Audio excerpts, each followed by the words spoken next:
Shalom sahabat Growing Together. Pada saat ini mari kita merenungkan kembali kebenaran firman Tuhan. Tapi sebelumnya kita akan berdoa sejenak. Tuhan, kami bersyukur hari ini kami ada sebagaimana kami ada kembali dan kami kembali mau merenungkan kebenaran-Mu. Kiranya Tuhan tuntun pimpin kami, tolong kami supaya apa yang kami renungkan semakin membuat kami semakin dekat dengan Engkau, mengerti hatimu dan mengerti tentang kehendak-Mu dalam hidup kami. Tolong hamba-Mu yang sangat terbatas ini supaya bisa menyampaikannya dengan sederhana dan setiap pendengar akan mendapatkan kekuatan pengajaran dan hikmat yang dari firman-Mu sendiri. Dalam nama Yesus kami berdoa. Amin. Sahabat terkasih, hari ini kita akan berbicara tentang pengharapan. Pernahkah rekan-rekan dan sahabat Growing Together merasakan keadaan di mana sangat-sangat menderita, merasa sendirian, dan seakan-akan tidak ada harapan lagi dalam sebuah pergumulan yang sedang dihadapi? Jujur, saya sendiri pernah merasakan hal yang sama. Saya pernah merasa sendirian, saya pernah merasa kesepian meskipun banyak orang di sekitar saya, karena saya sedang mengalami tekanan hidup yang berat menurut saya secara pribadi. Dan setiap masukan perkataan orang-orang di sekitar saya ketika saat itu rasa-rasanya tidak bisa masuk di dalam hati saya. Saya kurang tahu rekan-rekan dan sahabat Growing Together, Bapak Ibu semua yang mendengarkan hal ini, apakah pernah ada di situasi yang sama? Tetapi setelah melewatinya, saya bisa merenung kembali. Saya merenungkan kebaikan Tuhan di dalam pergumulan itu. Ternyata saya bisa melewatinya dengan baik. Tapi dengan kekuatan sendiri, pastinya saya yakin saya tidak akan mampu. Tetapi setiap kebenaran firman Tuhan yang pernah saya dengarkan dalam hidup saya waktu saya mengalami tekanan hidup yang sangat besar menurut saya, itu membuat saya semakin mengerti bahwa tidak ada jalan yang sangat tertutup dan tidak ada sebuah permasalahan, pergumulan yang tidak bisa terpecahkan. Semua ada jalannya masing-masing. Saya percaya bahwa kebenaran firman itu hidup di dalam hati kita masing-masing. Dan saat itu saya juga dikuatkan oleh firman Tuhan yang pernah saya baca dan renungkan, yang akan saya sampaikan hari ini. Mari kita akan baca di dalam Ibrani pasal 6 ayatnya yang ke-19. Demikianlah firman Tuhan. Pengharapan itu adalah sauh yang kuat dan aman bagi jiwa kita yang telah dilabuhkan sampai ke belakang tabir. Saya bacakan sekali lagi. Pengharapan itu adalah sauh yang kuat dan aman bagi jiwa kita yang telah dilabuhkan sampai ke belakang tabir. Sahabat terkasih, ini adalah firman Tuhan yang menguatkan saya di mana waktu saya mengalami pergumulan itu. Dan menurut saya itu sangat berat, menekan jiwa saya, dan seakan-akan tidak ada pribadi yang menolong saya. Tetapi firman ini menguatkan saya. Dikatakan di sana tadi, pengharapan itu adalah sauh yang kuat. Sauh yang kuat adalah yang memegang, mengikat hidup kita untuk tetap ada di dalam Dia. Jadi meskipun ada dalam pergumulan dan tekanan yang besar, pengharapan di dalam Kristus tidak akan menjadi sia-sia. Pengharapan di dalam Kristus tidak pernah mengecewakan.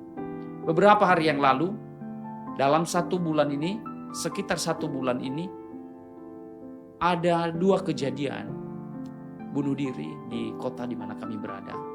Dan yang bunuh diri itu masih muda semua. Dua-duanya adalah mahasiswa.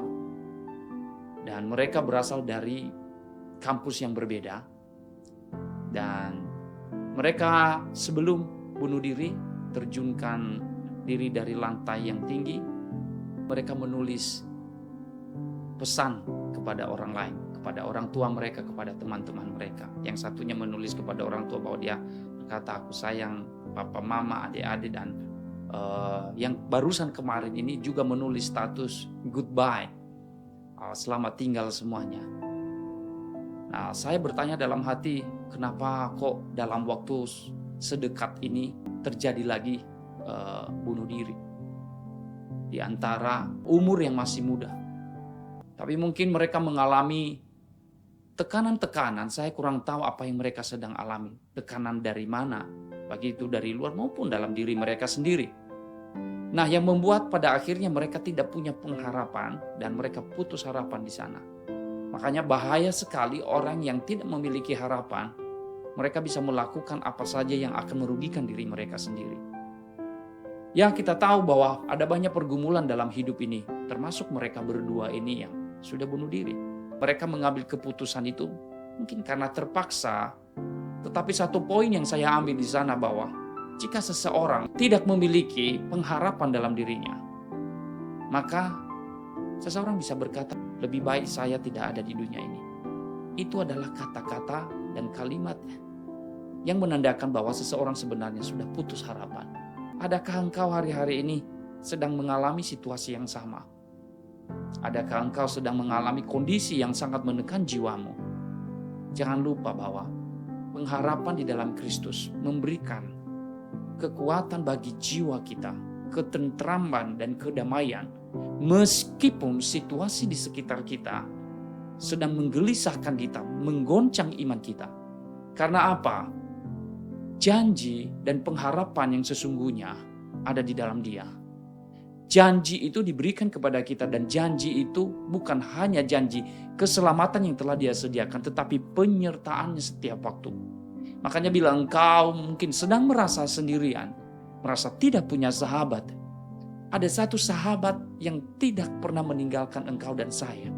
Meskipun mungkin seakan-akan hati kita, mata batin kita, rasa-rasanya tidak ada orang yang peduli dengan kita lagi. Juga secara kenyataan mungkin orang lain terlihat tidak ada yang menolong dan membantu kita dalam pergumulan hidup kita. Tetapi Dia yang tidak kelihatan itu, yaitu Allah Tritunggal, melalui Roh Kudus-Nya yang sudah diberikan dalam hidup kita. Dan janjinya sendiri telah Dia katakan, Dia sampaikan lewat firman-Nya. Di ayat yang sebelumnya tadi Dia berkata bahwa, saya akan bacakan kepada kita di dalam ayatnya yang ke-17. Karena itu untuk lebih meyakinkan mereka yang berhak menerima janji itu akan kepastian putusannya, Allah telah mengikat dirinya dengan sumpah, supaya oleh dua kenyataan yang tidak berubah-ubah tentang nama Allah tidak mungkin berdusta, kita yang mencari perlindungan beroleh dorongan kuat untuk menjangkau pengharapan yang terletak di depan kita. Dikatakan di ayat 19 tadi, pengharapan itu adalah sauh yang kuat dan aman bagi jiwa kita yang telah dilabuhkan sampai ke belakang tabir. Kenapa kita kuat di dalam pengharapan? Karena apa? Ada bukti yang nyata bahwa Allah telah memberikan anaknya yang tunggal untuk kita semua. Dan itu adalah janji yang sudah nyata-nyata. Dan Allah tidak pernah berdusta dalam kehidupan kita. Allah tidak pernah berdusta. Dia tetap memegang janjinya. Dan yang memberikan janji, yang melakukan perjanjian itu bukan dari pihak kita. Bukan kita yang menguatkan perjanjian itu. Tetapi Allah telah bersumpah. Dan sumpahnya disampaikan kepada umat pilihannya. Anda dan saya adalah umat pilihannya. Dia bersumpah, Dia menyertai. Dia telah menyediakan keselamatan itu. Dia telah membuka tangannya, akan menyerahkan nyawanya untuk kita. Apakah yang masih kita tuntut dan khawatirkan dalam hidup kita? Jika Allah yang kekal itu bersumpah dan berjanji di dalam kekekalannya untuk saya dan saudara yang seharusnya binasa, yang seharusnya tidak mendapatkan janji itu, tetapi pada akhirnya mendapatkan janji yang setia dan sejati itu dari Dia.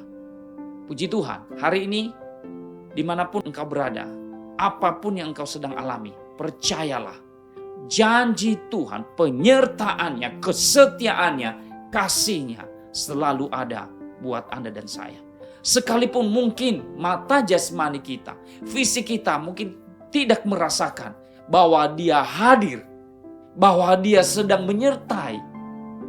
Dia tidak tergantung dengan perasaan kita, kehadirannya, penyertaannya tidak tergantung dengan kehidupan dan kondisi kita saat ini, Dia selalu hadir dan setia.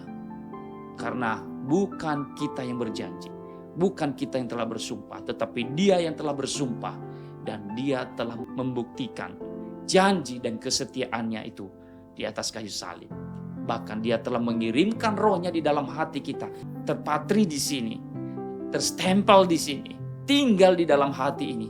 Makanya waktu kita berdoa sebenarnya bukan lagi mengundang Dia, tetapi berkata kepadanya, selalu berkata kepadanya, terima kasih Engkau telah hadir dalam hidupku setiap hari. Puji Tuhan. Hari ini kuatkanlah hatimu, teguhkanlah hatimu, berpengharapan di dalam Dia. Jangan patah semangat apapun keadaanmu, karena Dia adalah Allah yang telah bersumpah untuk menepati janjinya. Bukan karena kita, bukan karena keadaan kita. Tuhan Yesus memberkati kita semua. Selamat bergumul. Let's grow together, serve together, be fruitful. God bless you all.